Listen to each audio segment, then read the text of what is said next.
I had planned to share with you some thoughts and impressions that I have had as a research integrity researcher for the last 3 to 4 years with a background in epidemiology, but also my experiences in pandemic science, speed science, and open science. This has been an extremely interesting 1.5 years for me, having been in 2 different fields that sort of came together: infectious disease, epidemiology, and research integrity. And I would be happy to get into a conversation with you. So I want to talk to you about a number of different themes today. Just trying to get my slides to move. There we go. So I want to share with you some impressions on science being done in a pandemic, which essentially has resulted in speeding up science. Open science, specifically, I want to zoom in and share some impressions relating to preprints. Research integrity, which is my current field of expertise, and the future of science with regards to the interplay of these themes. And I hope that some of these reflections will lead to a lively discussion with all of you. So just very quickly, as Lena mentioned, you may have remembered that this time last year, the National Survey on Research Integrity was launched. I guess everyone who is in the audience is a researcher, and you should have received an email invite. Hopefully it did not end up in your spam box. And I hope that you are one of the approximately 7,000 respondents we had. This is basically what I've been focusing for the last 3 to 4 years, namely in the design and analysis of what is currently one of the world's largest research integrity studies, and also one of the most comprehensive studies looking at a number of different research practices, questionable research practices, research misconduct, but also responsible research practices, and interestingly, the associative factors.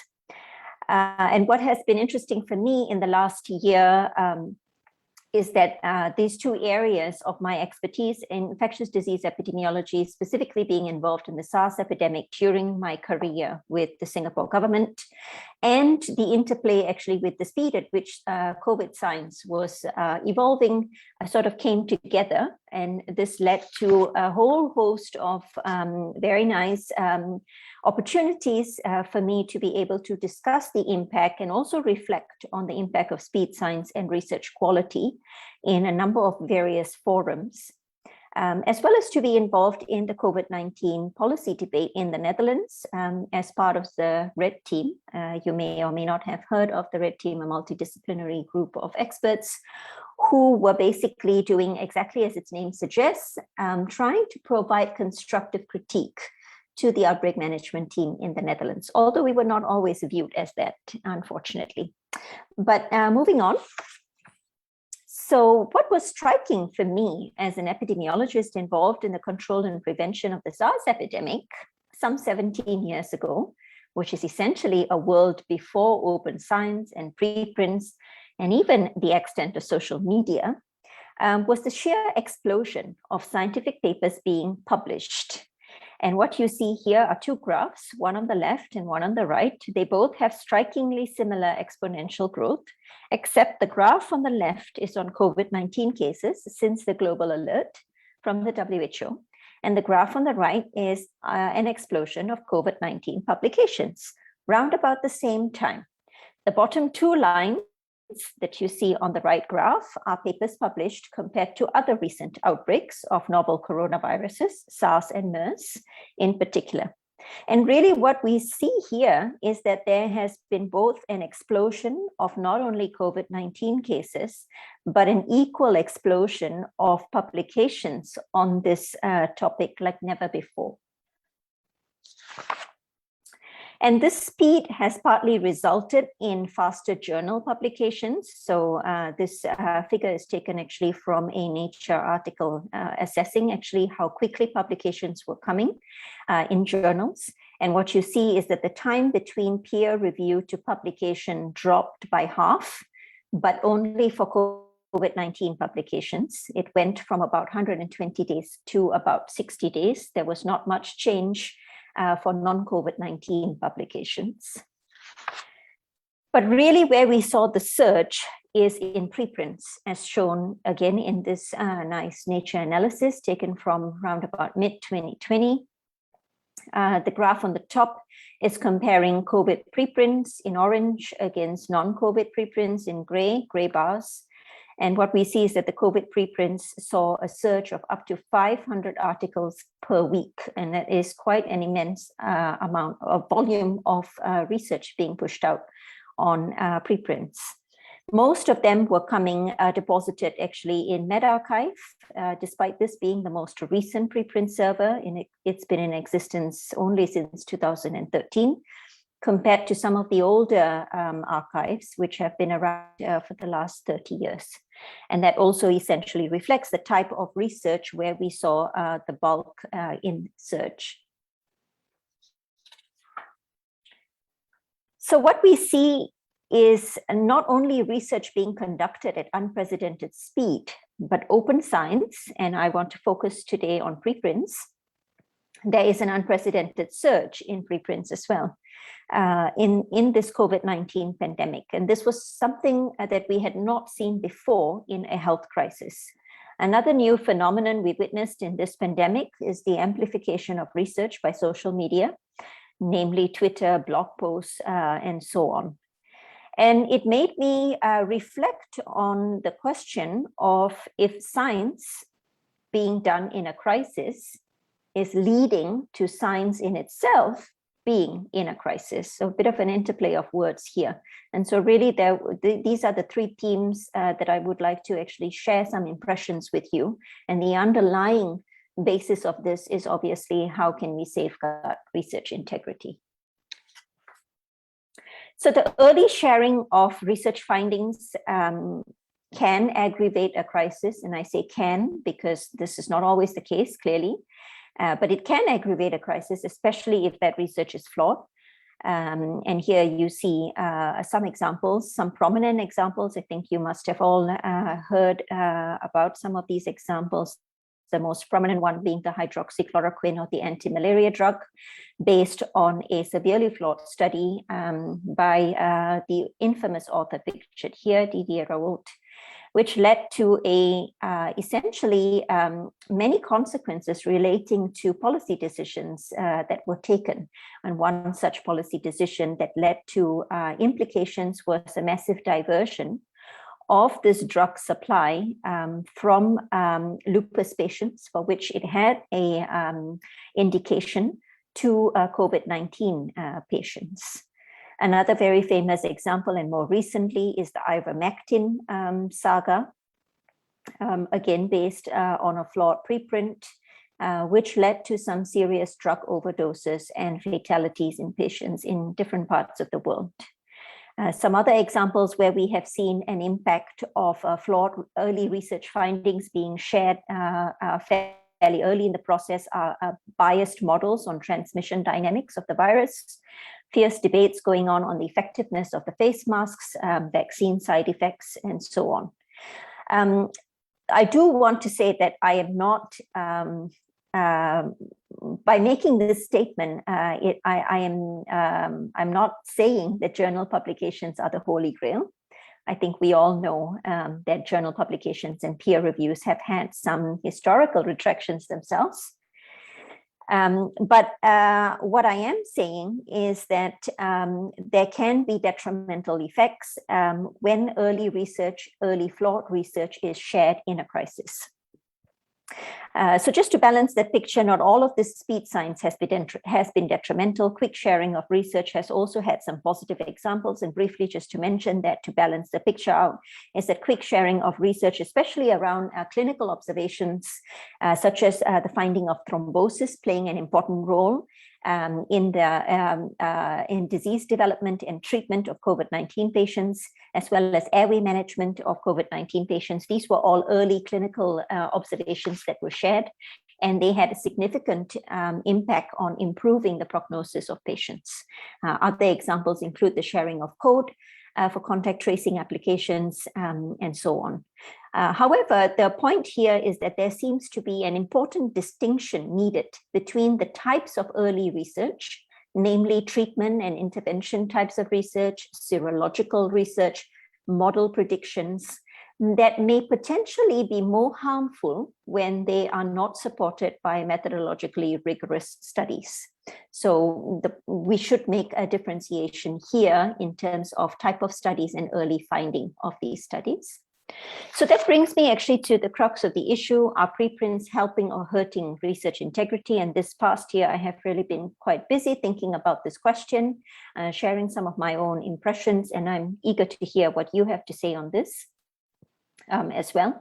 Clearly, the views are divided, and I can openly state my conflict of interest. I belong to the camp of open science, but I do have reservations, and these are some reservations I want to share with you. So we have two open science communities here, so I'm preaching to the choir here. I don't really have to tell you the case for open science. Increased transparency means that scientific claims can be independently verifiable. It allows for public ownership of science, especially when this research is publicly funded. And these two main arguments resonate with Robert Merton, American sociologist from 1942, and the scientific ethos that he defined. In the interest of time, I'm unfortunately not able to go through these scientific ethos. They are pretty neat. I would encourage you to look up Robert Merton.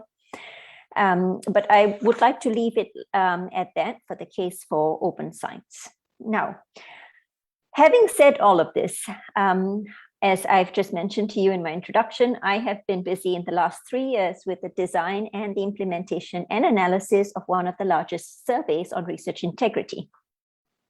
And our recent findings have been cause for some concern. What you see here are some of the main findings. I don't have time to go into all of the findings, unfortunately. Maybe that will be for another time, but all of this data is available to you as 2 preprints. And I would encourage you to look up our National Survey of Research Integrity website. I can put it in the chat box afterwards.